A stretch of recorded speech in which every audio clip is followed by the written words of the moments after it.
पीयूष जी से आग्रह है, आप एक बार आए और पुस्तक संच देकर स्वागत करें।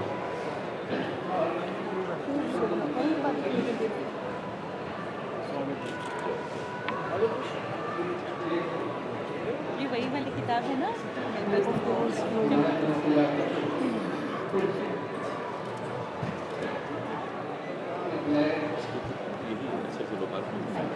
लोकार्पण तो हो चुका है, लेकिन गिफ्ट हो गया ना। तालियों की गड़गड़ाहट थोड़ा चालू कीजिए।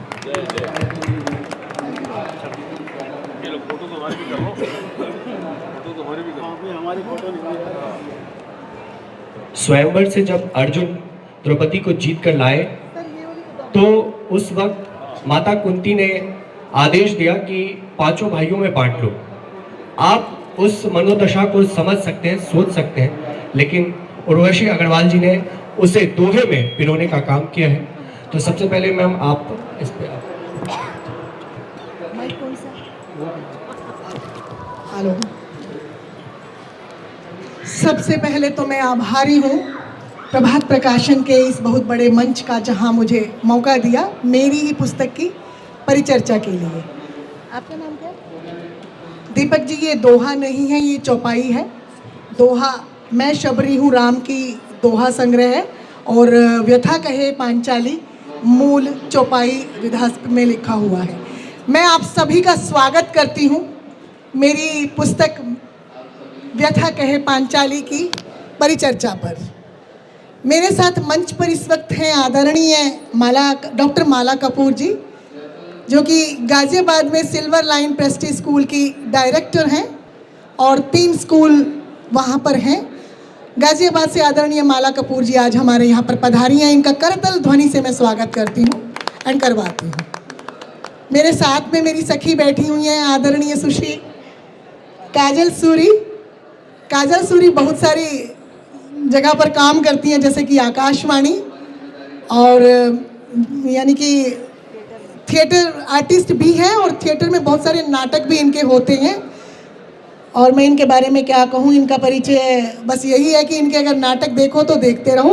और एक गुड न्यूज़ ये है, इस पुस्तक के बारे में कुछ भी बोलने से पहले अगला जो इनका प्रोजेक्ट है व्यथा कहे पांचाली है, इस पर काम हो रहा है और इसको जल्द ही ये मंचन कर रही हैं और मंच पर आपके सामने होगा।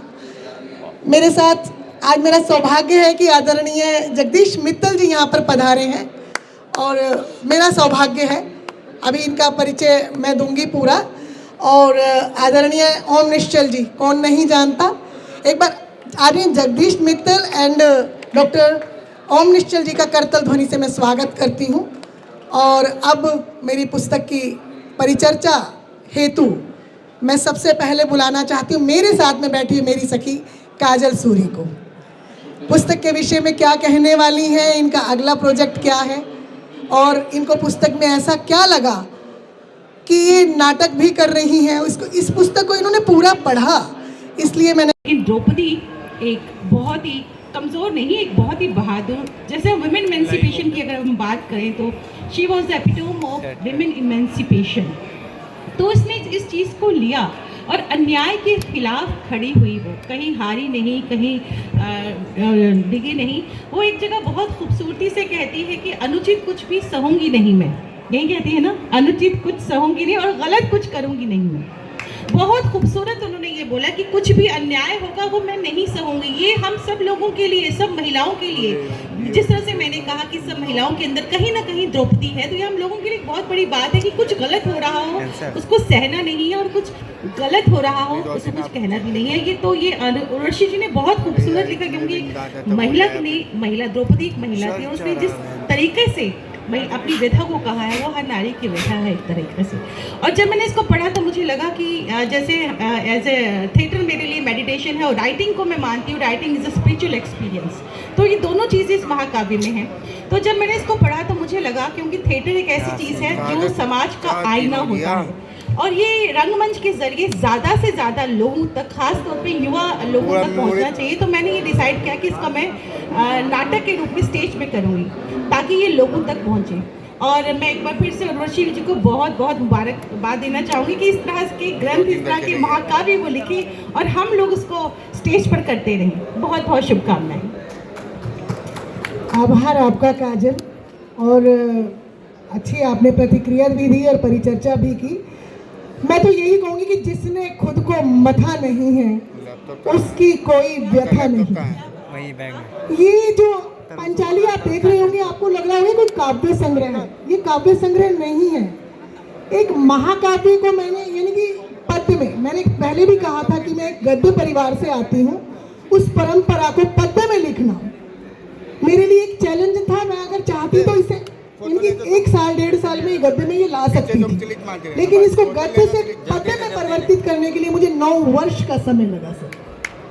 और ये एक बार अगर कोई गद्य लिखने वाला, गद्य पढ़ने वाला भी इसे पढ़ेगा तो उसे कहीं से भी नहीं लगेगा कि मैं एक कविता पढ़ रहा हूँ, चौपाई पढ़ रहा हूँ। ये बिल्कुल जैसे हम कहते हैं ना, अगर आज हमें कोई पद्य कंठस्थ है तो वो क्या है? वो है हमारी हनुमान चालीसा। चाहे उसका किसी को मतलब नहीं आता, लेकिन वो हनुमान चालीसा मैंने देखा है हमारे भारतवर्ष में 5 साल के बच्चे को भी कंठस्थ हो जाती है।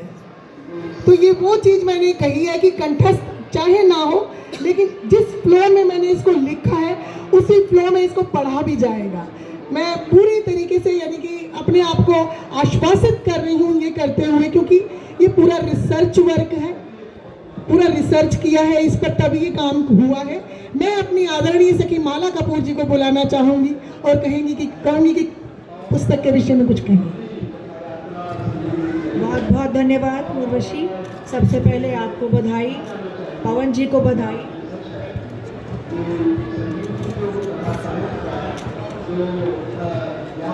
प्रभात प्रकाशन को बधाई।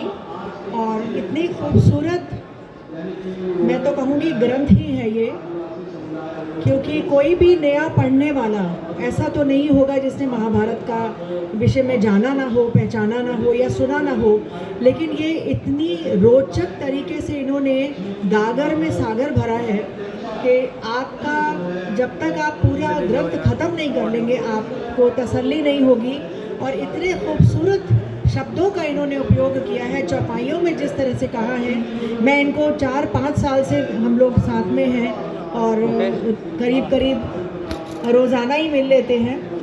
इन्होंने जिस तरह से, जो एक बहुत मुश्किल काम है, हम सब कहना जानते हैं, हम कभी सुनना या दूसरे के स्थान पर मनस्थिति उसकी समझते हुए हम उसको समझना भी नहीं चाहते। हम बस अपनी कहते हैं कि हमको ये लगा। हम जब तक आप पूरा ग्रंथ ख़त्म नहीं कर लेंगे आपको तसल्ली नहीं होगी।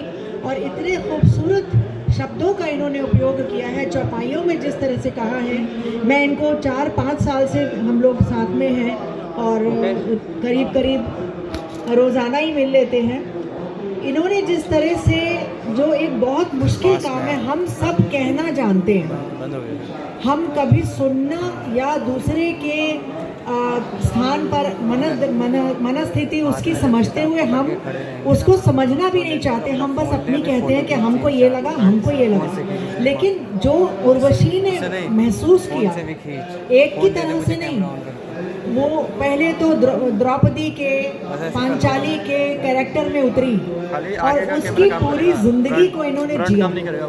और उसके बाद हर एक जो उसमें कैरेक्टर है, चरित्र है, किरदार है, उसकी तरफ से, द्रौपदी की तरफ से उसने उस कैरेक्टर के बारे में क्या सोचा, ये वाकई एक बहुत ही खूबसूरत काम है। मैं देखती हूँ तो मुझे विश्वास नहीं होता कि कैसे इतना खूबसूरत काम इन्होंने 9 साल में कर लिया। मुझे तो शायद सारी उम्र लग जाए, मैं नहीं कर पाऊँगी। जो खूबसूरत इन्होंने शब्दों से भीष्म पिता के लिए कहा, जो लास्ट के मैं पढ़ना चाहूँगी, ज़रूर रुक नहीं पा रही हूँ। भीषण ये परिणाम न होता, रिश्तों में संग्राम न होता। वाह, क्या बात है उर्वशी। और यदि गांधारी की तरफ से इन्होंने सोचा, पांचाली ने गांधारी की तरफ से क्या सोचा, यदि जो हठ के संग ना होती, शायद फिर ये जंग ना होती। क्या खूबसूरत लाइन इन्होंने कही हैं। दुर्योधन की तरफ से सोचते हुए द्रौपदी ने क्या कहा, जो दुर्योधन क्रुद्ध ना होता तो शायद ये युद्ध ना होता। तो इसी तरह से इन्होंने हर एक पांचाली के किरदार में उतरकर उनकी नज़र से जो पूरा ये कांड हुआ, किस तरह से किसने क्या क्या सोचा होगा, ये सोचना महसूस करना आसान बात नहीं है। दूसरे की पीड़ को ये समझना कहते एक मानवता का पहला कर्तव्य है। और जिस तरह से इन्होंने व्यथा कही है पांचाली बनकर, मैं बहुत बहुत बधाई देती हूँ उर्वशी को, मेरी दोस्त को, उर्वशी अग्रवाल उर्वी जी, और समस्त जितने भी प्रभात प्रकाशन के सदस्य हैं। आपके पति मुझे दिखाई नहीं दे रहे, पवन जी कहाँ आप छुप रहे हैं, इतना आपके लिए तो इतने गर्व की बात है, क्या बात है। मैं फिर से बहुत बहुत बधाई देती हूँ और सभी सुधीजनों को मेरा नमस्कार, शुक्रिया।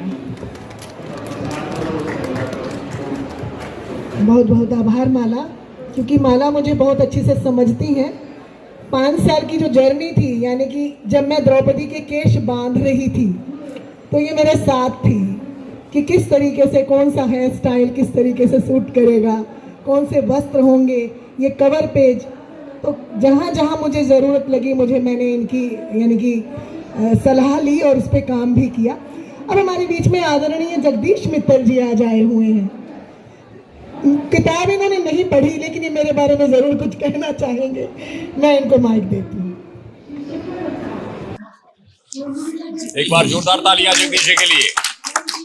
ये कोई बहुत अच्छा उपहार भी लाए हैं ये। मेरे लिए बहुत छोटी बहन उर्वशी अग्रवाल ने अभी बताया कि ये पुस्तक 9 वर्षों के मंथन का परिणाम है और वो मूलतः गद्य की भूमिका में है, लेकिन इस पुस्तक को उन्होंने पद्य की भूमिका से और बहुत रिसर्च करके लिखा है।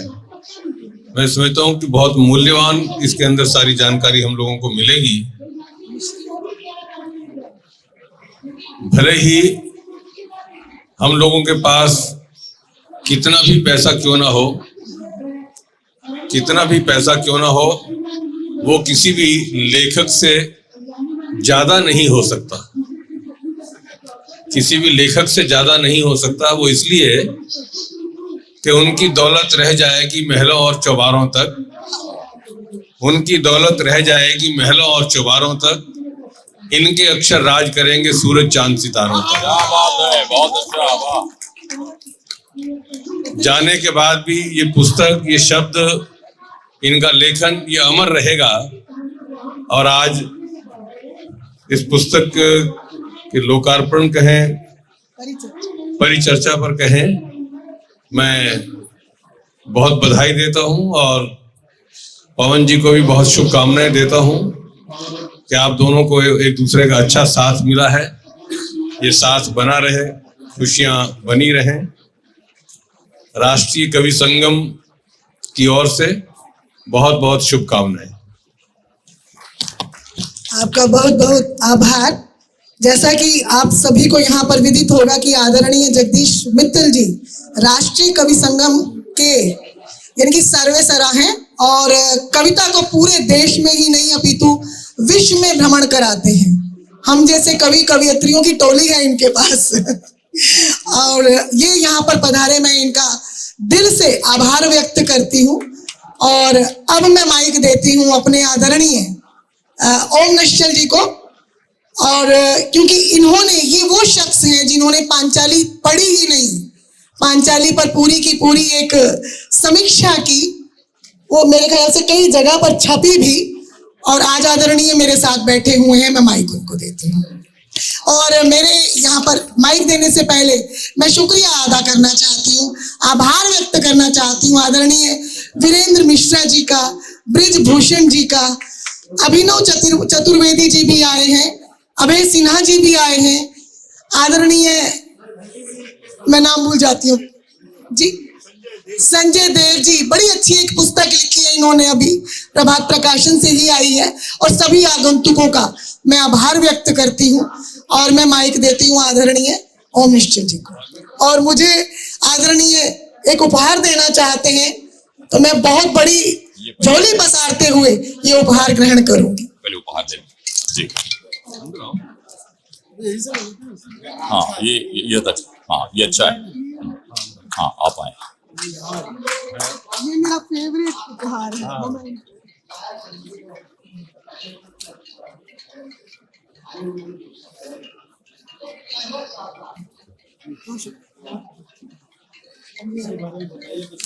बता तो दो सर इसके बारे में। हाँ, क्या है? ये बताएं। बोलिए आप बताएं।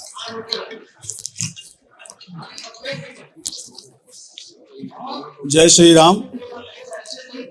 ये सौभाग्य की बात है कि श्री जगदीश जी का सानिध्य हमें प्राप्त हो रहा है।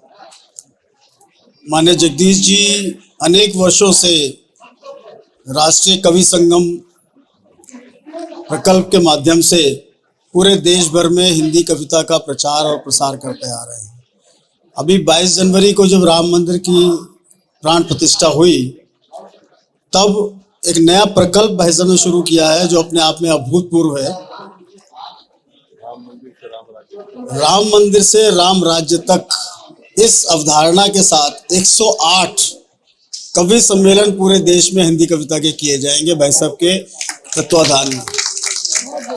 ये अभूतपूर्व काम मुझे लगता है हिंदी कविता के व्यापक प्रचार और प्रसार में एक बहुत बड़ा सहायक सिद्ध होगा।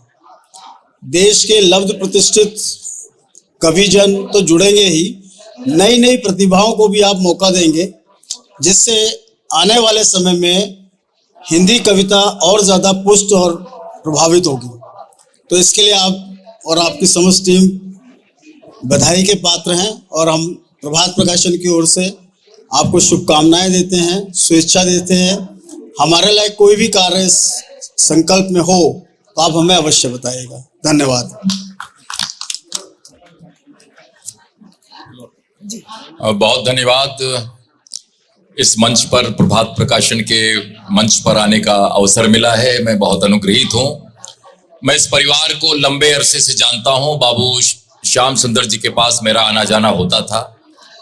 वे बहुत गरिमावान व्यक्ति थे और उन्होंने पूरे जीवन में जो जिया है, संस्कारों को जिया है और संस्कारों को बांटा है, लुटाया है।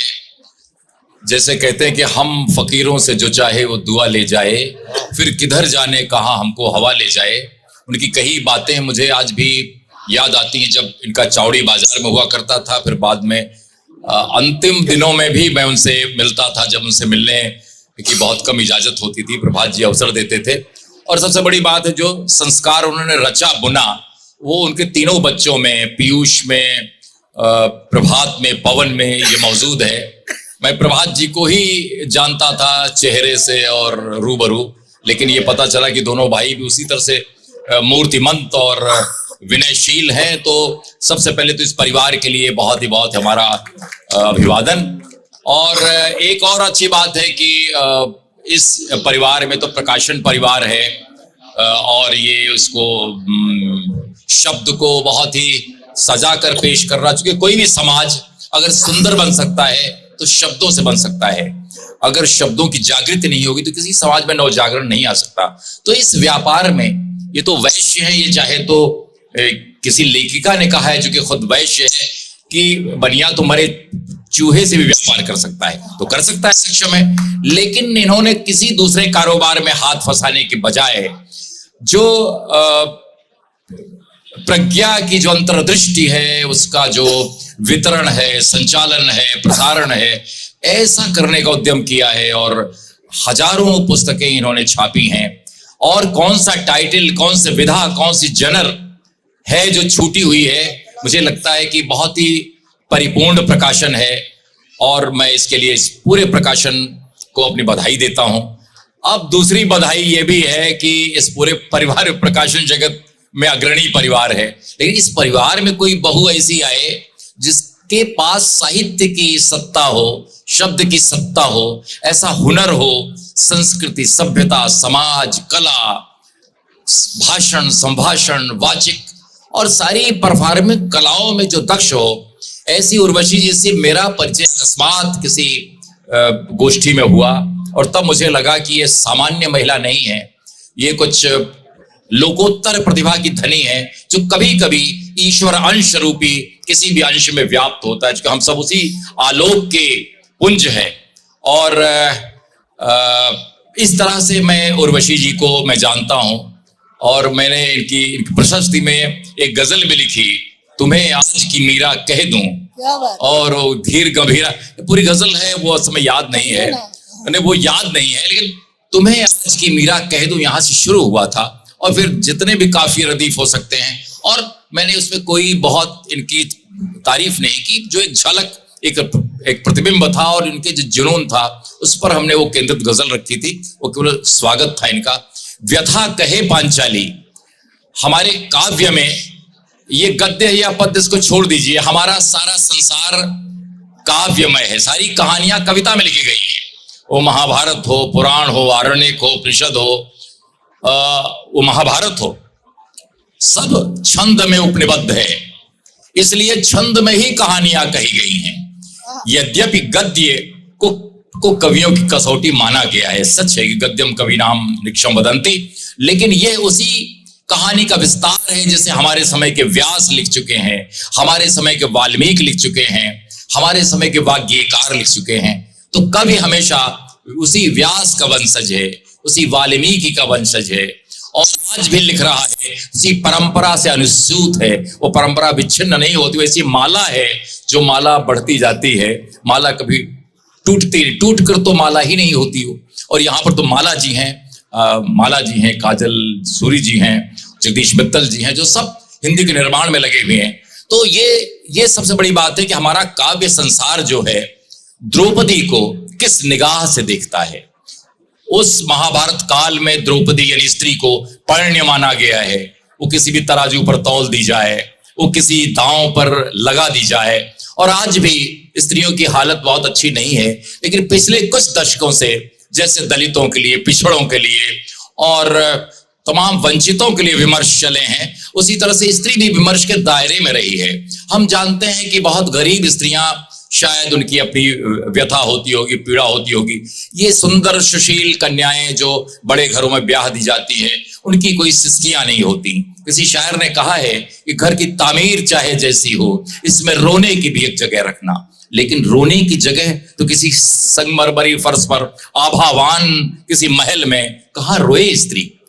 सिसकियां उसकी जज्ब नहीं होती उसकी संगमरमरी दीवारों में। लेकिन द्रौपदी के पास तो रोने का भी समय नहीं था। एक तरफ भीष्म, सब कोई देवर, कोई जेठ, कोई, और उसके सामने वो निर्लज्ज दुर्योधन। ये सब प्रतीक हैं, ये मिथक हैं। कितनी सच्चाई है मिथक और यथार्थ में, इस पर न जाएं। लेकिन आज भी आप देखें तो अगल बगल दुर्योधन मिलेंगे, अगल बगल भीष्म मिलेंगे, कोई विदुर मिलेंगे। तो पूरा हमारा संसार रंगमंच है, इसमें सारे पात्र हैं।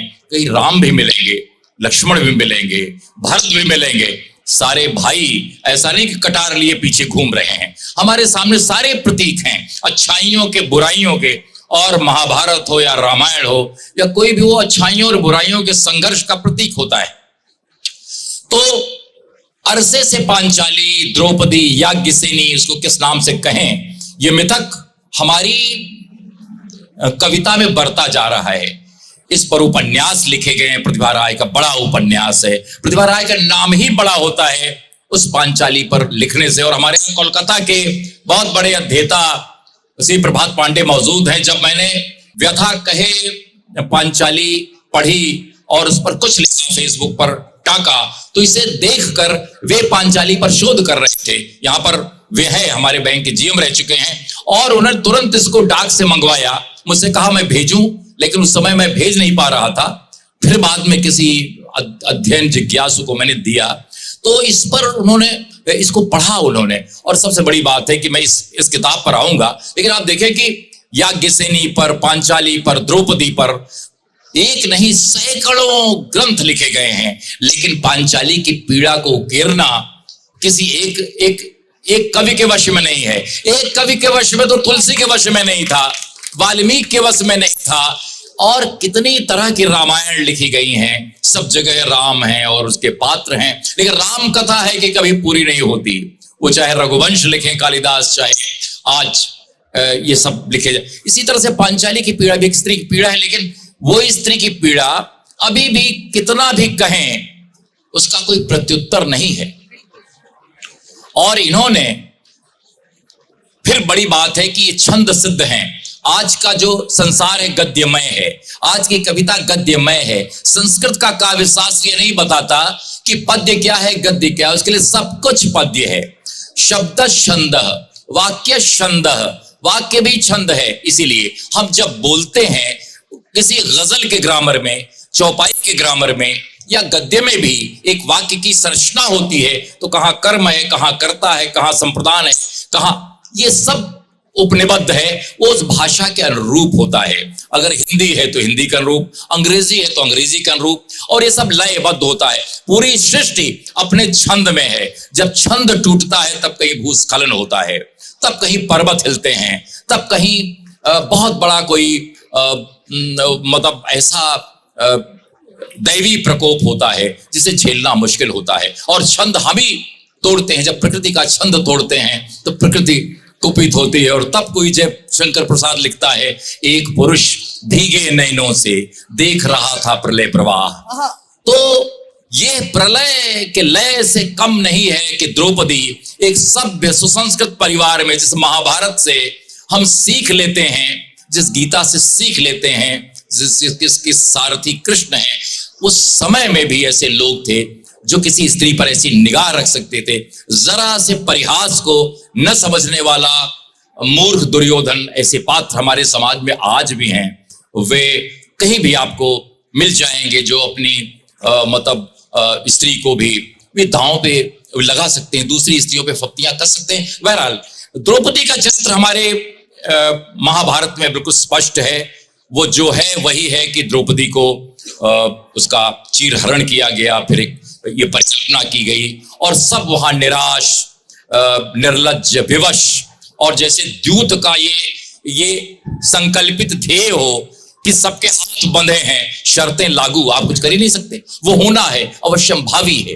तब वहां पर एक प्रतीक कृष्ण प्रकट होते हैं। वे उसको अपने आभरणों से पूरित करते हैं, उसको लज्जित होने से बचाते हैं। ये तो कथा है, लेकिन एक कवि उसके सारे पहलुओं पर दृष्टिपात करता है। यद्यपि ये सर्गबद्ध महाकाव्य नहीं है और एक ही छंद में उपनिबद्ध है, लेकिन तथापि इसकी महाकाव्यात्मकता तो है। ये लंबी कविता भी नहीं है, ये प्रबंध काव्य है। और जब काव्य प्रबंध में अनुस्यूत होता है तो इसमें द्रौपदी केंद्र में है, लेकिन द्रौपदी के कितने पहलू हो सकते हैं। अभी मुझे जल्दी माइक दे दिया गया, थोड़ी हड़बड़ी में थी उर्वशी जी, और इसलिए कि इनका काव्य पाठ बहुत ही, इनका वाचिक बहुत ही सम्मोहक है। चलिए अंत में ये उस प्रभाव को कायम करेंगी। ये पूरा काव्य शुरू होता वहां पो से, ऐसा होता तो ऐसा न होता, अगर मेरे दिल को अगर कुछ हो गया तो, वफा के जंगलों में खो गया तो मेरे मतलब ये तुम कत्ल से बचने का जतन खूब करो हो, कातिल का घर लहजा शरीफाना हुआ तो बहरहाल मेरा कहने का मतलब कि इतने वहापोहों से शुरू होता है ये काव्य। अरे अगर ये ना होता तो फिर शिष्य न होती, फिर तो कुछ भी नहीं होता। लेकिन सब कुछ भवितव्य, कर्म, प्रारब्ध, सब नियति है, हम उसके पात्र हैं। तो मेरा कहना है कि मैं इस पर विस्तार से लिख चुका हूं, लेकिन ये कहने का अर्थ ये है कि इसमें इनके छंद का बड़ा सामर्थ्य है। उस चौपाई में कहना जो कि हमारे तुलसी का प्रिय छंद है, जिस चौपाई में अहर्निश अखंड रामायण का पाठ होता है, उस चौपाई में कितने तुकांत होते हैं। और इस पूरे काव्य को जो 400-500 पृष्ठों का है, उस काव्य को निबद्ध कर पाना एक छंद में, लय में, जिसमें एक मीटर न टूटे, बड़ा मुश्किल होता है। लेकिन मैं हतप्रभ हूं इनकी काव्य प्रतिभा पर। ये चाहती तो अपनी इस काव्य प्रतिभा को किसी उपन्यास के हवाले कर सकती थी और विश्व प्रसिद्ध हो सकती थी।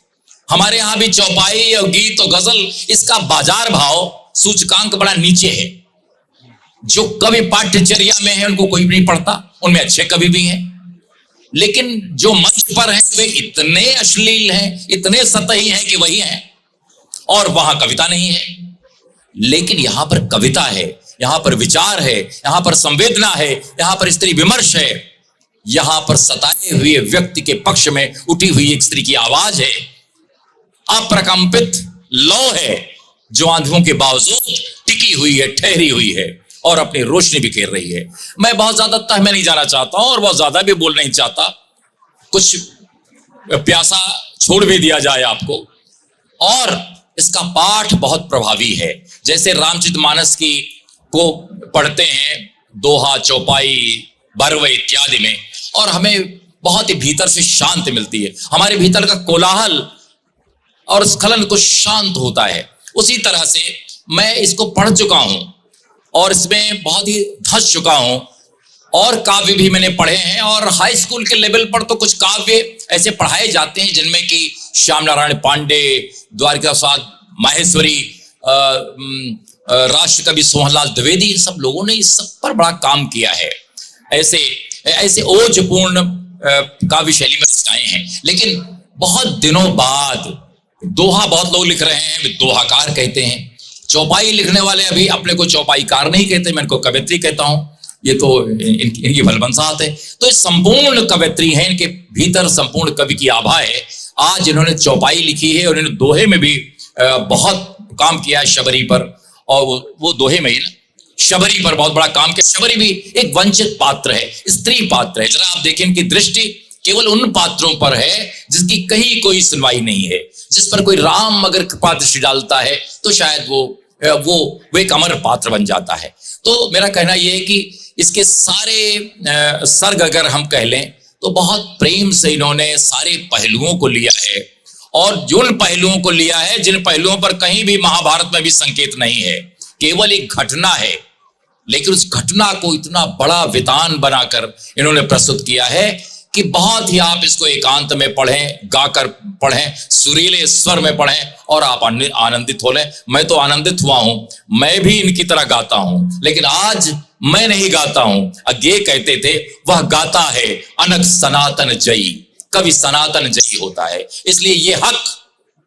उर्वशी उर्वी जी को है कि इसमें से कुछ मनचीता मनचाहा पाठ आपके सामने रखें। मैं जय कवि कहता हुआ, और मैं आग्रह करूंगा कि इसका समाहार, इसकी पूर्णाहुति, इसका उद्यापन आपके पाठ से हो। ऐसा पाठ, ओजपूर्ण पाठ, जो कि कविता का शिखर होता है। शुक्रिया, धन्यवाद। आपका बहुत बहुत आभार। रुकावट के लिए खेद है। विज्ञापन है जैसे। ये हमारे लिए सौभाग्य की बात है कि आज हमारे बीच श्री वीरेंद्र मिश्रा जी हैं, और इस पुस्तक के लेखन में और गाइड करने में उर्वशी जी को इन्होंने बहुत मदद की है। और मैं चाहूँगा कि वो अपने संस्मरण इस पुस्तक से संबंधित स्वागत क्या है वो ज़रूर बताएं। वीरेंद्र जी आइए। स्मरण क्या, लेकिन ये है नहीं, इससे पहले कि उर्वशी अपना गायन करें, मैं समझता हूँ आपका होना बहुत जरूरी है। 2-3 मिनट में समाप्त करूंगा। माला जी, बहुत बहुत आभार की आपसे मुलाकात हो रही है। काजल जी, आप जैसे कलाकार के दर्शन हो रहे हैं। उर्वशी जी तो हैं ही, और निश्चल भाई जी का लंबे अंतराल के बाद दर्शन हुआ है, सुनने का अवसर मिला। मैं भाग्यशाली हूँ। और मित्तल जी, आपका तो आभारी हूँ कि वो आपने इतना बड़ा संकल्प लिया है। उर्वशी जी से मैं तो बड़ा कहूँगा कि बड़े भाग्यशाली हैं पवन जी, कि उर्वशी जी इनके पास जब पहुँची तो पहुँचने के कुछ अंतराल के बाद मुझसे इनके मिलने का अवसर प्राप्त हुआ। और अचानक एक दिन मैंने कहा, भाई मुझे थोड़ा वक्त दीजिए, इनसे मुझे कुछ बातें करनी है। बड़ा अच्छा संस्मरण है। मैं अपने स्टूडियो में बिजी था, और स्टूडियो में मैंने कहा कि क्या कर रही हो तुम, क्या करती हो, क्या कर रही हो, अपनी बातें बताओ। मैं ये लिख रही हूँ, कविता लिख रही हूँ। उस समय एक कविता वो थी, किसी लड़की पर कविता थी, हाँ एक कविता थी। इन लोगों को मैं ये लिख रही हूँ, तो मैंने कहा जाओ स्टूडियो में इसी पर काम करते हैं। और स्टूडियो में बैठ करके उर्वशी ने पहली बार अपनी इस व्यथा कहीं पांचाली के आरंभ में जो गीत लिखे, चौपाई जब सुनाई, तो मैं बिल्कुल हतप्रद हो गया कि यार कहाँ इतने बड़े छंदबद्ध व्यास जी ने अपने महाभारत का महाकाव्य ग्रंथ लिखा और कहा इसने इस ग्रंथ रूप में ढालने की कोशिश कर रही है लड़की। तो मैं इसके साथ बैठ गया और रिकॉर्डिंग आरंभ हो गई। और जो इसने कविताएं पढ़ी और पढ़ के जो सुनाया उसको मैंने प्रसारित भी किया अपने एक कार्यक्रम में, क्योंकि मैं दूरदर्शन से जुड़ा रहा, डीडी का चीफ रहा, तो मुझे इतना अधिकार था कि मैंने उस समय उसको एक कार्यक्रम में उसको दिखाया। लेकिन मैं बात करना चाहता हूं कि व्यथा कहे पांचाली के बारे में जैसा कह रहे हैं कि 9 साल लग गए लिखने में, तो सचमुच 9 बरस लगे। तो एक बच्चे के जन्म देने में 9 महीने लगते हैं, लेकिन उस काल के अंतराल के बाद जो सुखद अनुभूति होती है वो एकदम भिन्न होती है। लेकिन यहाँ काव्य ग्रंथ नहीं, महाकाव्य ग्रंथ लिख डाला आधुनिक काल में। व्यथा कहे पांचाली, जो पांचाली में सुना करता था उस पर उन्होंने काव्य ग्रंथ लिखा। वो अपने आप में उसके एक एक शब्द, उनकी चौपाइयों पर जरा जोर दीजिए, छंद पर जाइए और छंदबद्ध रूप में। आपको वहां छंदबद्ध बहुत कम मिलेगा, ये छंदबद्ध है, आपको स्वर की लहरियों की तरह बहता हुआ मिल जाएगा। और पढ़ के अगर सुनाइए, अगर मुझे अवसर दीजिए तो मैं चंद लाइनें पढ़ना चाहूंगा, 2 मिनट के अंदर खत्म करूंगा। कोई भी एक दे दीजिए। जैसे देखिए, सभी सभासद थर थर कांपे, खतरे की घंटी को भांपे, दुष्टों को अधिकार मिला था, यानी एक शिकार मिला था। कौरव दल पर गुस्सा फूटा, उनका नहीं मनोबल टूटा। पांडव तो फुफकार रहे थे, दुष्टों को धिक्कार रहे थे। भारीपन सबकी सांसों में, आंसू ही थे सब आंखों में। रुकी हुई थी सांसें सारी, झरझर बरसी आंखें सारी। दुख में सब बेजार हुए थे, पांडव सब लाचार हुए थे। पांडव सब लाचार हुए थे। अंश अग्नि का होकर भी मैं, ताप सहूं ये दुष्कर भी मैं। ये पांचाली अपनी कथानक में इन चौपाइयों के माध्यम से कह रही है कि किस पीड़ा से गुजर रही है वो। और व्यथा कहे पांचाली के साथ उर्वशी को अभी राम मंदिर के उद्घाटन के काल में समय में शबरी, मैं शबरी हूं राम की, इस किताब का लोकार्पण जगत गुरु शंकराचार्य स्वामी राम भद्राचार्य जी ने किया। मैं तो उनकी बायोग्राफी बनाई है, बना रहा हूं। सौभाग्य मिला मुझे उर्वशी जी के साथ उस काल में रहने का। इनकी पुस्तक का जो लोकार्पण हुआ, 10,000, 15,000, 20,000, 25,000, कोई गिनती नहीं थी, अनगिनत। हाँ, 1.25 लाख लोगों की भीड़ में किताब का लोकार्पण हो रहा है, चर्चा हो रही है। पूरी अयोध्या में एक ही चर्चा, शबरी शबरी शबरी शबरी। शबरी कौन है? शबरी को ढूंढ रहे हैं, कहाँ है शबरी? और शबरी की काव्य ग्रंथ को पढ़ने के लिए ढूंढ रहे हैं। अभिनेता आ रही, हेमा मालिनी जी पूछ रही शबरी कौन है। दूसरे और जो आ रहे हैं, अनूप जलोटा जी शबरी जी से मिलने के लिए व्याकुल हैं। मतलब जिन जिन कलाकारों को देखिए और शबरी जी को, शबरी जी की जो दोहे थे उन दोहों का ने सबका मन मोह लिया था। और इनके बारे में तो बहुत कुछ है, जितना काम किया है इन्होंने, और काम किया नहीं करके दिखाया है प्रमाण स्वरूप। महाराज जी, आप लोग तो बहुत पढ़े लिखे, संस्कारों से भरे पूरे हैं, बच्चों को आगे बढ़ा रहे हैं। आप सब 5 पीढ़ियां, 5 तरह के लोग यहाँ पर इकट्ठा हैं। पंच महाभूति को पूर्ण करते हुए मैं पंच शक्तियों के रूप में मानता हूं कि 5 शक्तियां हैं, और 5 शक्तियों ने मिलकर के स्त्री की उस व्यथा को, उस पीड़ा को, उस वेदना को अगर इस रूप में ले आने का एक प्रयास इस रूप में आरंभ हुआ है कि मंच पर इस पर बहस छिड़ जाए। मंच पर ये बहस छिड़ने का अवसर है और होना चाहिए। तो एक बहुत बड़ा, निश्चित रूप में आने वाले समय में स्त्री विमर्श के लिए बहुत बड़ी चीज जगह मिलेगी। बहुत बढ़िया, आभार आपका। क्या बात कही। वो कहते हैं ना कि पति या पत्नी हमेशा मन की बात जान लेते हैं। मैं अगली आवाज वीरेंद्र जी को ही बुलाने लगी थी, इतने में पवन जी ने माइक ले लिया। जी, एक बार फिर से रुकावट के लिए खेद नहीं है, बहुत खुश हूँ। लीजिए, मैं माइक देती हूँ। मेरा नाम देवीदीन पांडे है। मैं यूपी में संत कबीर नगर से हूँ। मैं यूपी अच्छा, मैं यूपी में संत कबीर नगर से हूँ और यहाँ पे न्यू अशोक नगर में हूँ। बीजेपी का जो सेक्टर कोऑर्डिनेटर भी हूँ यहाँ पे। मैंने अभी ये किताब पढ़ी पांचाली, तो उसे मैं मतलब एक गो थ्रू जल्दी जल्दी कर लिया क्योंकि मैंने खरीदा नहीं था, मुझे फ्री पढ़ना था। तो मैंने देखा कि ये इसमें जो प्रभाव है जो इनकी कविता में, वो मुझे लग रहा है लेडी रामधारी सिंह दिनकर। मतलब यदि अर्जुन संहार न करते तो कुछ ऐसे ही पीछे लास्ट में है कि हमें दर्शन कैसे होता। तो मतलब मैं रट तो नहीं पाया, लेकिन यह है कि मैं काफी प्रभावित हूँ या तो रामधारी सिंह दिनकर से और सेकंड टाइम पे उर्वी से। ठीक है, तो हाँ, तो ये मेरे लिए बहुत ही अच्छा है और बहुत ही अच्छा प्रभात पेपर बैग्स ने ये छापा। और पता लगा कि आपने 9 साल, तो 9 साल पूरा किया, तो यानी आपने 9 ग्रहों को पार किया होगा। हाँ, तो ये 9 ग्रह जो आपके जीवन में आए होंगे कि इस तरह कभी मंगल हुआ होगा, कभी शनि आ गया होगा। ठीक है, लेकिन ये है कि आपने पूर्ण किया, आपको बहुत बहुत बधाई। भारत को आपने एक अपना इंटेलेक्चुअल प्रॉपर्टी दान किया है जो बहुत ही उम्मीद पर है और आगे चल करके शायद बहुत ही अच्छा रहे।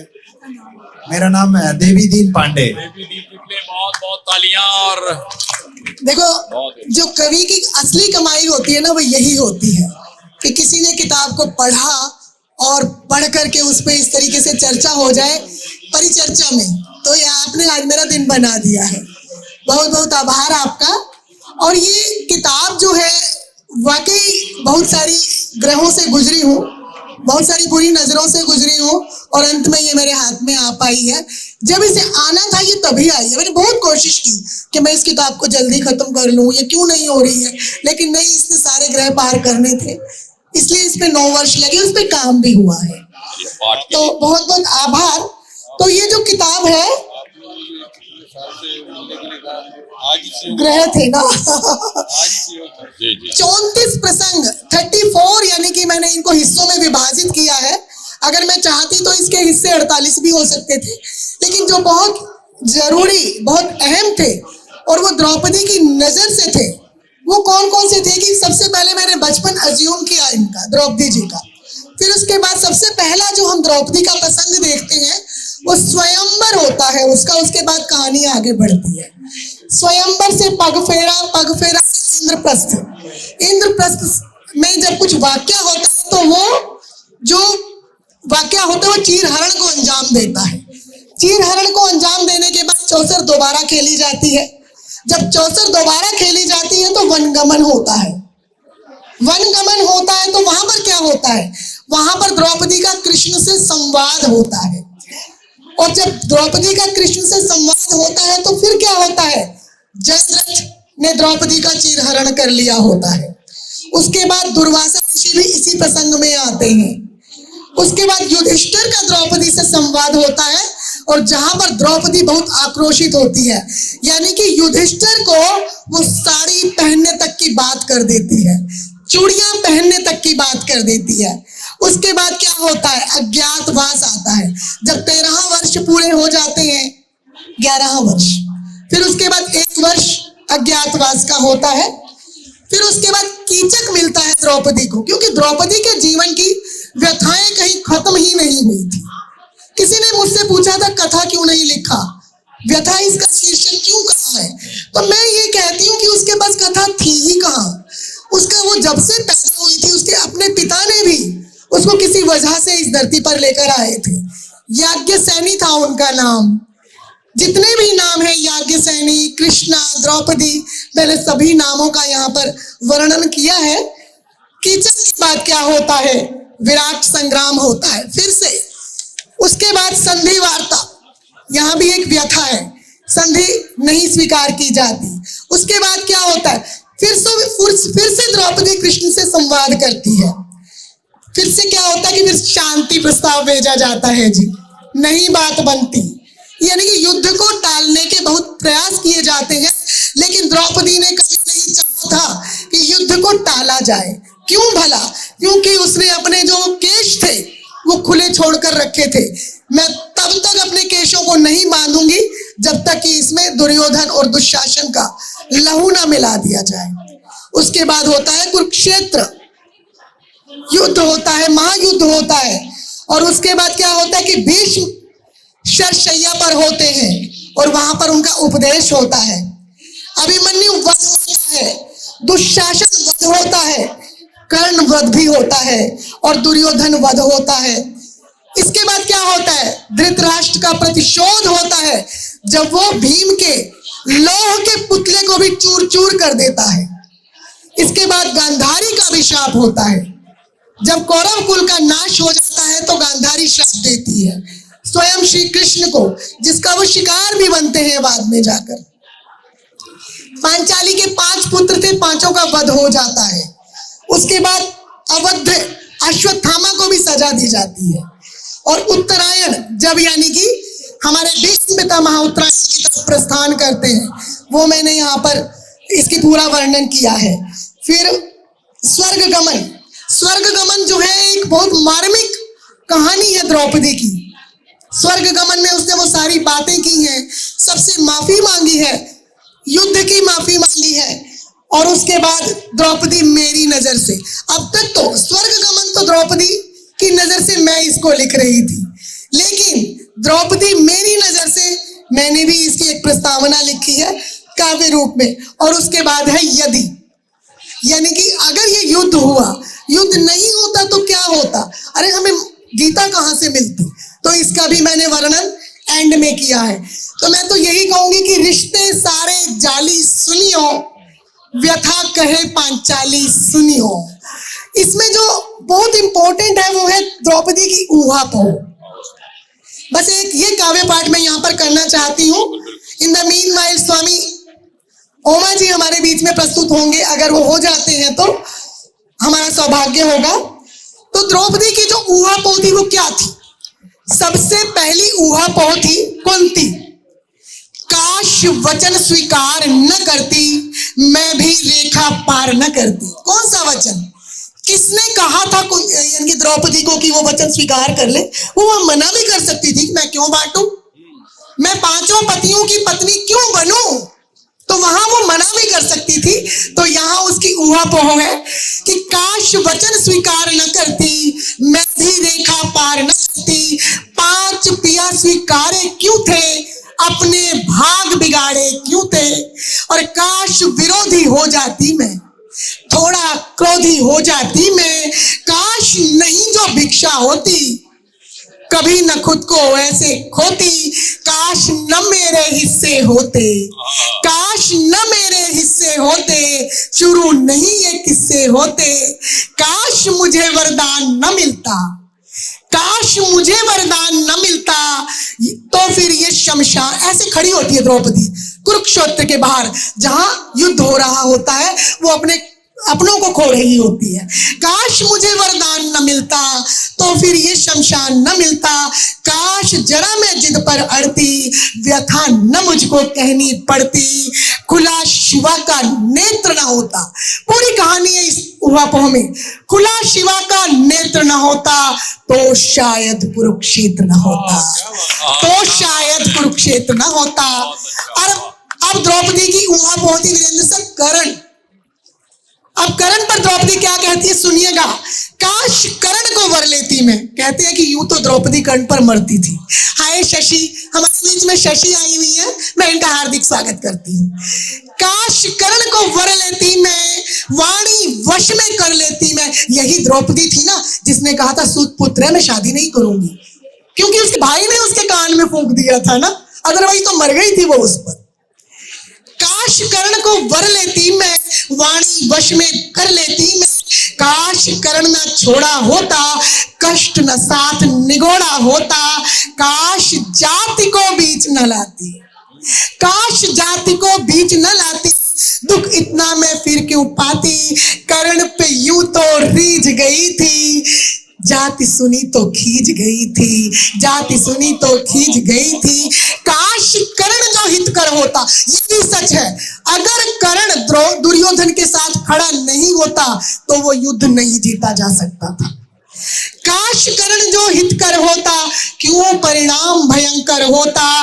काश कर्ण समझाया होता, राजपाट होता, काश नहीं ठुकराया होता, कर्ण कभी न पराया होता, कर्ण अगर ना रोता शायद तो संग्राम न होता शायद। युद्ध के पर्यायवाचियों को यूज कर रही हूं मैं, संग्राम यूज कर चुकी हूं, और एक तरीके से कुरुक्षेत्र भी तो लड़ाई ही थी ना। तो मैं यहां पर एक नया आविष्कार किया कि कुरुक्षेत्र को भी लड़ाई के साथ ही जोड़ा है। कर्ण अगर न रोता शायद फिर संग्राम न होता शायद। अब अगली उहापोह क्या थी? अर्जुन। आप सभी की आंखें भी खुलेंगी, कान भी खुलेंगी। अर्जुन क्यों थी उसकी उहापोह? क्यों अर्जुन ने घुटने टेके? वही अर्जुन तो था जिस माता ने कहा जाओ और बांट लो। क्यों अर्जुन ने मानी थी वो बात? क्यों? मैं यहां पर पूछती हूं, क्यों अर्जुन ने घुटने टेके? क्यों परिणाम न उसने देखे? चुप था जो मुझको वर लाया, चुप था जो मुझको वर लाया, मां के सम्मुख क्यों घबराया? अपनी बात न कटने देता, अपनी बात न कटने देता, काश मुझे न बटने देता, काश मुझे न बटने देता, काश धनुर्धर साथ निभाता। बहुत आक्रोशित होकर लिखी थी ये पंक्तियां कि काश धनुर्धर साथ निभाता, अपनी माता को समझाता, कितना सुंदर साथ मिला था अर्जुन का जो हाथ मिला था। यो ना काश विभाजन होता, अर्जुन मेरा साजन होता, अर्जुन मेरा साजन होता, काश नमक को वर के लाता, अर्जुन सारे दुख का दाता, अर्जुन सारे दुख का दाता। स्वामी जी आ गए। सत्य यही जो समर न होता, कुरुक्षेत्र फिर अमर न होता। मैं बहुत सौभाग्यशाली हूं कि आज हमारे बीच में स्वामी ओम पधारे हुए हैं, स्वामी ओम जी पधारे हुए हैं। मैं इनका स्वागत करती हूं। आजकल सेंसेशन है ये वीडियो, यानी कि यूट्यूब की, इंटरनेट की सेंसेशन है। साथ में हितेश जी भी पधारे होंगे, आपका बहुत बहुत स्वागत है। मैं बहुत सौभाग्यशाली हूं कि काव्य पाठ के दौरान इनका आगमन हुआ। करतल ध्वनि से इनका स्वागत करें। तो जो अगली उहापोह थी वो थी दुर्योधन। दुर्योधन के बारे में क्या कहती है? जो भी मेरी आवाज जहां भी सुन रहे हैं, हमारे बीच में स्वामी ओमा जी का आगमन हो चुका है। अगर आप इनके दर्शन करना चाहते हैं तो आप प्रभात प्रकाशन के स्टॉल पर पधारें। दुर्योधन ने जुबान लड़ाई, सचमुच कृष्णा अब पछताई, काश नहीं मैं उस पर हंसती। बहुत अफसोस था द्रौपदी को इस बात पे, क्योंकि इस द्रौपदी को मैंने अपनी नजर से कहा है। काश नहीं मैं इस पर हंसती। कैसे हंसी थी? अंधे का बेटा अंधा होता है। पता नहीं उसने ये कहा था या नहीं, लेकिन हमें ये बात परोसी गई, सिखाई गई कि द्रौपदी ने ऐसा कहा था। लेकिन आजकल हम ये भी सुन रहे हैं कि द्रौपदी ने ऐसा नहीं कहा था।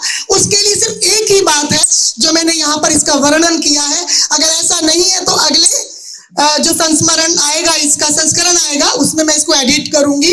काश नहीं मैं उस पर हंसती, जान मुसीबत में क्यों फंसती, काश न कसती उस पर ताना, सभा न पड़ता मुझको जाना, काश न उसको अंधा कहती। क्योंकि अगर उसने अंधा कहा भी है तो मैं माफी मांग रही हूँ द्रौपदी को जीते हुए। काश न उसको अंधा कहती, क्यों फिर इतनी पीड़ा सहती, मैंने तो परिहास किया था। क्यों जी, क्या देवर भाभी में मजाक नहीं होता? द्रौपदी ने तो सिर्फ मजाक ही किया होगा ना।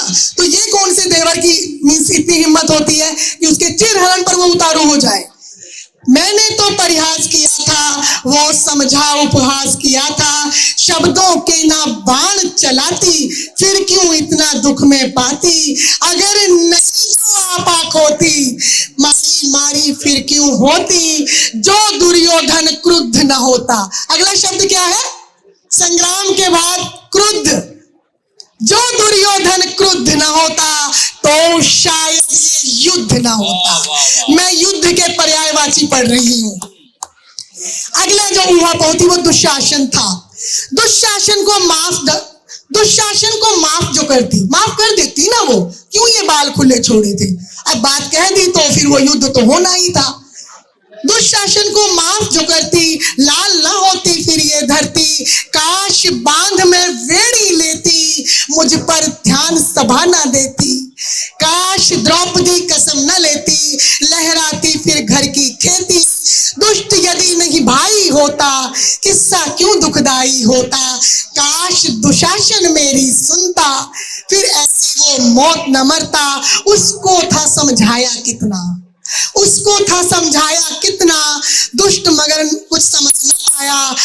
काश अगर ये क्षण ना लेती, कष्टों के ये क्षण ना लेती, दुशासन मंद न होता, रिश्तों में फिर द्वंद न होता। और अंतिम है धृतराष्ट्र, जो यह वाद विवाद न होता, इतना कभी फसाद न होता।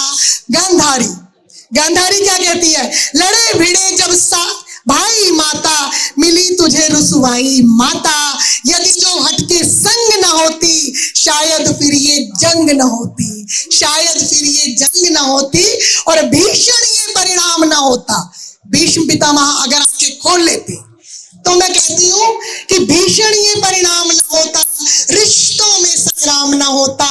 और जयद्रथ की बात करते हुए मैं कहती हूं, काश उसे मरवाया होता और रावण तभी जलाया होता। उसमें दंभ प्रकर्ष न होता, तो शायद संघर्ष न होता, तो शायद संघर्ष न होता। और अंतिम जो है वो है प्रतिशोध, कि द्रौपदी ने सोचा था कि मैं प्रतिशोध ले रही हूं, ठीक है ना, तो वो क्या कहती कि मैं खुद को मर जाने देती। मैं अंतिम दो पंक्तियां पढ़ रही हूं कि मैं खुद को मर जाने देती, काश ना उनको ताने देती। लिया अगर वो प्रण ना होता, तो शायद फिर रण ना होता, तो शायद फिर रण ना होता। और काश न खेला चौसर जाता। अब एक काश भी होता है, काश में भी 8 चौपाइयां कही है मैंने। काश न खेला चौसर जाता, कभी नहीं ये अवसर आता। जो ना यही लड़ाई होती, जो ये नहीं लड़ाई होती, फिर भी तो पछताई होती। माफ कर देती क्या द्रौपदी। और अंतिम है कि नारी का अपमान न होता, कुरुक्षेत्र शमशान न होता। तो अभी हमारे बीच में आदरणीय ओमा जी है, मैं चाहूंगी कि कुछ वो कहें। और मैं इनकी बहुत बड़ी फैन हूँ, हमेशा इनकी सभी वीडियोस में देखती हूँ और वहां लिखती भी हूँ, हाउ कैन आई कॉन्टैक्ट। और आज मेरी किस्मत देखिए, मेरा यानी कि मैं अपने आप को बहुत सौभाग्यशाली मानती ही नहीं मैं हूँ। वो ऐसे हूँ कि एक तो मैं प्रभात प्रकाशन परिवार की बड़ी बहू हूँ, और दूसरा आज मेरे साथ बैठी हुई है मेरी सखियां, आदरणीय जगदीश जी, आदरणीय निश्चल जी, और उसके बाद जिनकी प्रस्तुति होती है, उपस्थिति होती है, वो मेरे लिए आज के समय में बहुत कुछ है। मैं माइक सौंपती हूँ आदरणीय ओम जी को, ओमा जी को। एक बार जोरदार तालियां स्वागत में। पहले तो आपने इतने हृदय के साथ मेरा स्वागत किया और मुझे बुलाया, और एक कवि के, एक लेखक के और एक चिंतक के स्वर में अपनी प्रशंसा सुनना, ऐसा लगता है जैसे कि मैं भी किसी महाकाव्य का हिस्सा बन गया हूँ। मैं उसके लिए पहले धन्यवाद। हो भी क्यों ना, आदरणीय ने किताब लिखी है महंगी कविता, और वो इतनी महंगी है कि यहाँ पर एक पूरा लॉट बन जाएगा 25,000 की एक कविता। तो इन्होंने कविता को जो ऊंचाइयां दी है, उनके लिए मैं इनका आभार भी व्यक्त करती हूँ। और आने वाली पीढ़ियां याद रखेंगी कि एक ऐसी किताब भी आई थी। मैं आपको माइक सौंपती हूँ, धन्यवाद। हाँ, तो जब आपने जिक्र कर दिया है तो अगली किताब आप ही खरीदने वाली हैं अभी। क्या बात है। मैं बहुत बहुत धन्यवाद पहले तो दूंगा आपको, और प्रभात प्रकाशन, आपसे मेरा शायद कोई वार्ता कभी नहीं हुई, कोई संवाद नहीं हुआ, आपसे कभी मैं मिला भी नहीं, लेकिन प्रभात प्रकाशन से बचपन से मिल रहा हूँ। ऐसा कोई भारत में, ऐसा कोई हिंदी का पढ़ने वाला नहीं होगा जिसके इस बुक शेल्फ के अंदर प्रभात प्रकाशन की कई किताबें न पढ़ी हो, वो तमाम ऐसे ग्रंथ न पढ़े हो जो अपने आप में अतुलनीय हैं। तो आप लोग और आपके प्रकाशन को मैं पहले प्रणाम करता हूं, जो इतने समय से भाषा की, साहित्य की, विचारों की सेवा कर रहा है। और दूसरी बात, चूंकि ये पुस्तक अभी मैंने पढ़ी नहीं है, कुछ पंक्तियां आप पढ़ रही थी, मैंने सुना, मुझे विलंब हुआ, ओम जी से क्षमा मांगता हूँ। आपने मुझे बुलाया था, सुबह ही मुझे कहा था, लेकिन किन्हीं कार्यक्रमों के कारण लेट हो गया। और वैसे भी हम लोग साधु संत टाइप के लोगों को लेट करने की बीमारी होती है तो वो कोई बड़ी बात नहीं है। अच्छी बात बस मैं ये देख रहा हूँ कि व्यथा कही पांचाली आपने।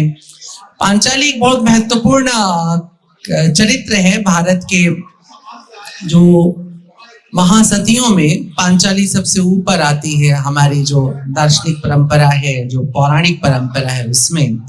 और ये भी बड़ी अच्छी बात है कि भारत ने महासती उन स्त्रियों को कहा है जिन स्त्रियों ने एक से अधिक पुरुषों का वर्ण चाहे अनचाहे अपने जीवन में किया हुआ है। अब उसके पीछे बड़ी दार्शनिक गाथाएं हैं। लेकिन दूसरी तरफ पांचाली को न केवल व्यास अथवा जो भारतीय परंपरा है, भारतीय मनीषा है, या जो लोग श्रद्धा करते हैं भारतीय धर्म के प्रति, उनके लिए नहीं केवल पांचाली पूजनीय है, बल्कि उन लोगों के लिए भी जिन पे नास्तिक होने का तगमा लगा हुआ है। लोहिया जैसे व्यक्ति ने भी कहा था कि देश का आदर्श सीता की जगह अगर पांचाली द्रौपदी होती तो स्त्रियों की स्थिति कुछ और होती। पांचाली विद्रोह का स्वर है। महाभारत में जो बहुत बड़े स्वर विद्रोह के सुनाई देते हैं, उनमें पता नहीं व्यास का शायद एक कुंवारी माँ के गर्भ से जन्म लेने वाले 2 पुत्रों को दुनिया जानती है, एक जीसस क्राइस्ट है और दूसरा वेद व्यास है। और दोनों ने ही एक इतिहास बनाया है, न केवल एक अपने जीवन से एक इतिहास बनाया है, बल्कि पूरे के पूरे समाज का ही इतिहास लिख दिया है। भारत का इतिहास आपको व्यास से प्रकट होता है और पश्चिम में जो इतिहास है वो हमको ईसा से प्रकट होता है। और दोनों के भीतर माँ और माँ की ममता या स्त्री के प्रति एक विशेष प्रकार का आकर्षण या श्रद्धा दिखाई देती है। और व्यास के महाभारत में तो इतने स्त्री चरित्र हैं, इतने जागे हुए चरित्र हैं, चाहे वो कुंती हो, चाहे वो द्रौपदी हो, चाहे वो सुभद्रा हो, चाहे रुक्मिणी हो। आप देखिए स्त्री, जिस प्रकार की स्त्री की आप परिकल्पना करते हैं, या जैसे स्त्रियां अपने लिए एक आजाद और एक स्वच्छंद और स्वतंत्र जीवन चाहती हैं। व्यास ने शायद कई स्त्रियों को मिलाकर एक स्त्री बन जाएगी, लेकिन उन सभी स्त्रियों की छवियों को महाभारत में रख दिया है। पांचाली उन सबका समुच्चय है। पांचाली में कुंती भी है, उसमें सुभद्रा भी है, उसमें रुक्मिणी भी है, उसमें सीता भी कहीं पर है, और उसमें वो सब भी शक्तियां जिसको हम आदि शक्ति के रूप में देखते हैं वो सब है। पांचाली बहुत ही महत्वपूर्ण है और आपने ऐसे केंद्रीय पात्र को आपने चुना है और उस पर लिखने का साहस किया है। मैं साहस इसलिए कह रहा हूं क्योंकि जब हम इस तरह के आध्यात्मिक और धार्मिक चरित्रों को उठाते हैं तो बहुत असमंजस भी होता है और भय भी होता है, क्योंकि इतने प्रिय हैं ये और इतने पढ़े लिखे गए हैं कि इन पर कुछ कहते वक्त ये सोचना पड़ता है कि हम जो कहेंगे इसका कोई अर्थ या कोई मूल्य बचेगा भी कि कल नहीं बचेगा। लेकिन आपने ये प्रयास किया है और निसंदेह आपने सुंदर प्रयास किया होगा। अभी तक आप जितनी पंक्तियां पढ़ रही थी, जितना मैंने सुना, वो सभी पंक्तियां बहुत सुंदर थी। लेकिन उन सबसे ज्यादा महत्वपूर्ण यही है कि आपने पांचाली को आज के समय में फिर से कहने की कोशिश की। और आप बिल्कुल गलत एक काम आपने ये किया अपने भाषण में कि आपने कहा मैं सॉरी कहती हूँ और अगर हुआ तो मैं मिटा दूंगी। नहीं, इसकी आवश्यकता नहीं है। भारत के बारे में एक बात मैं बहुत स्पष्ट रूप से कह सकता हूँ और बड़े साफ तरह से मैं कहता हूँ कि यहाँ कोई दावा आप नहीं कर सकते कि यही वाली कथा बिल्कुल सही कथा है, क्योंकि भारत की जो गाथा है वो इतिहास से नहीं शुरू होती है बल्कि लोक से शुरू होती है, मानस से शुरू होती है। और लोक मानस में हम सब ये सुनते हुए आए हैं कि इस तरह से द्रौपदी ने दुर्योधन का मजाक किया था, अंधे का पुत्र अंधा कह करके, जिसकी परिणति महाभारत के रूप में देखनी पड़ी। तो मुझे लगता है कि वो जो आपने उस जो दृश्य को आपने रखा है वो उसे हटाने की कोई जरूरत नहीं है। शोध तो रोज होते रहेंगे, शोध का क्या करिएगा? शोध तो एक दिन ये भी होगा कि पांचाली नहीं थी, तब आप क्या करेंगे? आप अपनी पुस्तक नहीं हटा देंगे ना। तो हम तो चरित्रों की बात करते हैं, जीवन की बात करते हैं, और ये कुल मिला के कविता के चरित्र हैं, भिन्न भिन्न प्रकार के चरित्र हैं। पांचाली भी एक चरित्र है और कविता में ये लिबरेशन होती है, स्वतंत्रता होती है कि हर बार जब कवि उसके बारे में कुछ लिखता है तो थोड़ा सा आगे बढ़ाता है।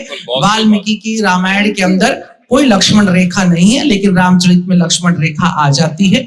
अगर गोस्वामी जी इतना लिबरेशन ले सकते हैं तो आपके पास भी इतनी सुविधा है कि स्त्री होने के नाते आपके मन में जो भाव आ रहा है और जिस तरह के सवाल आप उठाना चाहती हैं आपने उठाया हो और आप आगे उठाते रहिए। यही शुभकामनाएं मेरी हैं। आपकी पुस्तक बहुत सारे लोग पढ़ें, जितने लोग इतिहास को समझना चाहते हैं और स्त्री मर्म को समझना चाहते हैं, उसके विद्रोह को समझना चाहते हैं, वो सब पढ़ें। मेरी बहुत सारी शुभकामनाएं आपको, प्रभात प्रकाशन को, और एक बार फिर आपका धन्यवाद, आपके मंच का धन्यवाद, ओम जी का विशेष रूप से धन्यवाद और बहुत सारी शुभकामनाएं। आज मैं अपनी तकदीर को सराह रही हूँ यहाँ बैठी हुई। आदरणीय उमा जी ने जो कहा है और मेरे दिल से एक भार भी हटाया है, तो आपने इस पे हस्ताक्षर ही कर दिए हैं, ऐसा नहीं होगा। मैं समापन करते हुए बस कुछ पंक्तियां पढ़ना चाहूंगी जो इस पूरी पांचाली का निष्कर्ष है। सबसे छोटा पेज, सिर्फ एक पेज 8 चौपाई मैं आपके सामने रखना चाहती हूँ कि कृष्ण अगर अवतार न धरते, यदि, यानी कि इसका नाम, इसका शीर्षक मैंने यदि इसलिए दिया है कि अगर ये महाभारत नहीं होता तो क्या होता।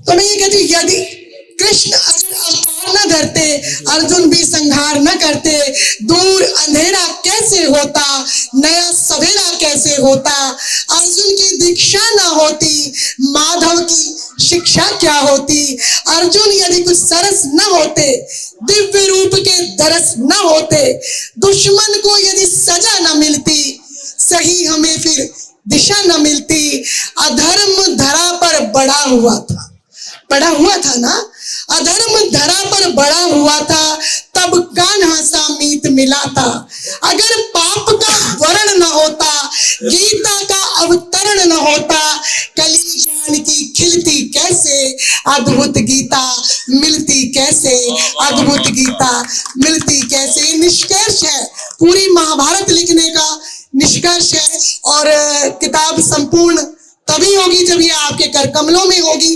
बिल्कुल नहीं डरिएगा ये सोचकर कि ये कविता है, ये सरस चौपाइयां हैं और वही भाषा है जो हम बात कर रहे हैं। आम बोलचाल की भाषा में इसको लिखा है। अगर आप नहीं पढ़ेंगे तो कल मैं ये दावे के साथ कहती हूँ आपकी पीढ़ियां जरूर पढ़ेंगी।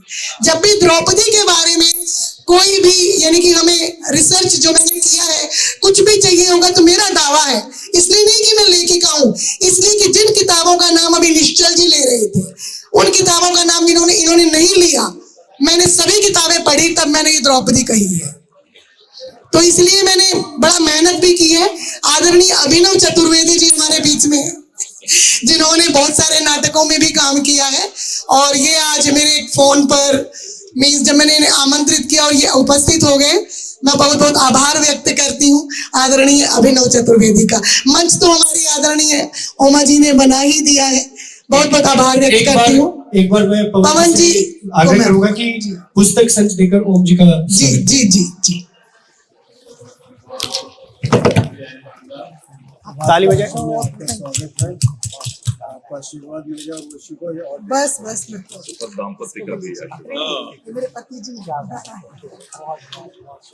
पीयूष प्रभात जी को भी बुला लीजिए। ये भी लीजिए, पुस्तक यही है।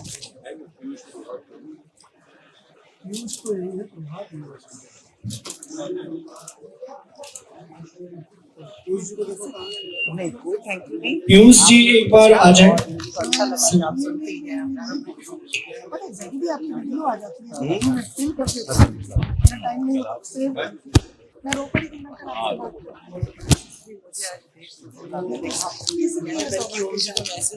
देखिए ये जो संगम हो रहा है, यहाँ पीयूष जी भी हैं, देवर जी हैं और इसके सूत्रधार भी हैं। बस एक मुक्तक, उसे 2 शेरों का समुच्चय भी कह सकते हैं, एहतराम इस्लाम प्रयाग के हैं। इतनी बड़ी शानदार उपस्थितियां हैं यहाँ पर। उन्होंने कहा है कि सुर्ख मौसम की कहानी है पुरानी हो न हो, सुर्ख मौसम की कहानी है पुरानी हो न हो, आसमां का रंग आगे आसमानी हो न हो, अब दिलों की सल्तनत का ताज मेरे सिर पे है। उमा जी के लिए, अब दिलों की सल्तनत का ताज मेरे सिर पे है, अब सिंहासन हो न हो, अब राजधानी हो न हो। बहुत बहुत शुक्रिया। तो मैं कार्यक्रम का समापन करते हुए अपने 2 दोहे जो कि बहुत प्रचलित हो रहे हैं, जिनसे मेरी पहचान बनी है। मैं शबरी हूं राम की, चखती रहती बेर, तकती राहें आपकी, हुई कहां पर देर। दोहा पढ़ूंगी कि कितने अचरज से भरा शबरी का यह काम, दांतों से लिखती रही बेरों पर वो राम। तो मेरे राम की कृपा अगर नहीं होती तो आदरणीय ओमा जी की यहाँ पर उपस्थिति नहीं होती। मेरी बहुत प्यारी सखी अंजू भंडारी भी यहाँ पर है। मैं बहुत हार्दिक आपका आभार व्यक्त करती हूँ कि आप आई। सभी आगंतुकों का मैं फिर से आभार व्यक्त करती हूँ। हितेश जी, आपका मैं सही मायनों में और दिल से आभार व्यक्त करती हूँ कि आप आदरणीय उमा जी को यहाँ पर लेकर आए। Thank you very much. आभार एक बार फिर से, आभार दिल से। जय श्री राम, जय श्री राम, जय जय श्री राम, जय श्री राम। तेरी महफिल में आकर सोचता हूँ ना आता तो बड़ा नुकसान होता। उंगलियां ही निभा रही हैं रिश्ते, उंगलियां ही निभा रही हैं रिश्ते, जुबान के पास तो वक्त ही कहाँ, सब टच में बिजी हैं पर टच में कोई नहीं। वाह, हाँ, फिर से एक बार, फिर से।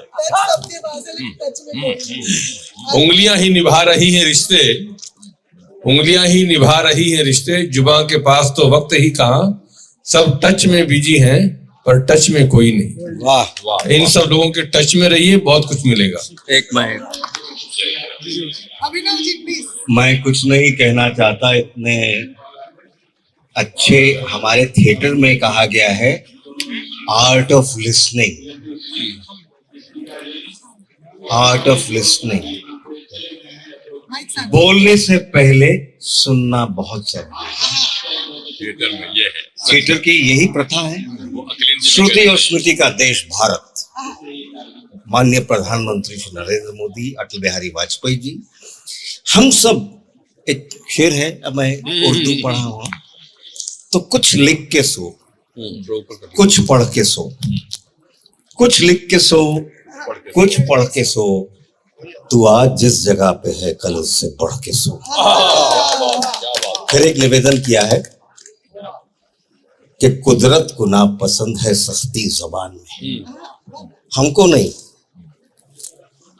कुदरत को ना पसंद है सस्ती जबान में, इसीलिए पैदा नहीं की हड्डी जबान में। अनेक अनेक आभार, धन्यवाद, प्रणाम करता हूँ आपको, मंच तस्लीम भाभी, सबको बहुत बहुत। मुझे बाय लॉ कहा गया आप यहाँ से जाएंगे नहीं, सुप्रीम कोर्ट के आदेश थे, मैं कैसे चला जाता। ये देखिए, इन्होंने कहा है एक पद हृदय का अधिवक्ता होना चाहिए। वो एक सुंदर संसार होगा जहां पर कोई अधिवक्ता नहीं होगा, हृदय ही अधिवक्ता होगा। ये स्वामी ओमा जी का कथन है। तो चलिए, आपका हृदय, ये माइक एक्चुअली एक चुंबक होती है, इसमें चुंबकीय गुण होते हैं, कोई इसको छोड़ना नहीं चाहता, इसलिए इसको छोड़ना पड़ेगा ताकि आगे का काम हम कर सकें। बस आखिरी निवेदन है, एंकरिंग करता हूं तो किसी ने मुझसे पूछ लिया आप स्टेज पे चढ़ने के कितने पैसे लेते हैं, हमने कहा चढ़ने के नहीं, उतरने के पैसे।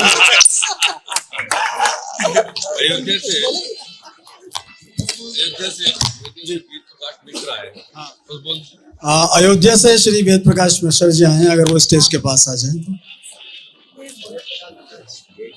श्री वेद प्रकाश जी जो अयोध्या से आए हैं, आपकी आवाज पहुंच गई।